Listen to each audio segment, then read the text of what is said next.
Тумау болып ауырып жүрсізбе және ешқандай әдіс көмектеспей жатыр ма? Осы видеода бір-ақ күнде емделетін әдісті айтатын боламын. Видеоны соңына дейін қараңыз. Сәлем құрметті алтындарым. Осы күнде қараймын мен подписчиктерім қанша болды екен деп. Подписчиктерім жай көтеріліп жатыр. Өйткені каналыма келген адамдар тек қарайды, тіркелмей кетеді. Сондықтан да каналдың еңбегін бағалап, лайк басып және тіркеліп қойыңыздар, өтініш.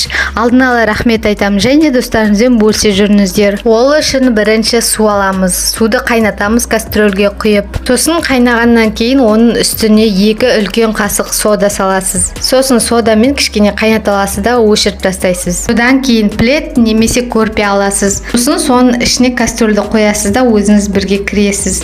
Сосын барлығын жан-жағын жауып тастайсыз. Кастрөлдің қақпағын ашып, сол буда отырасыз. 10-15 минут терлегенше отырасыз. Тек қана басыңызды емес, түгел денеңізбен сол көрпеге немесе пледке кіріп кетесіз.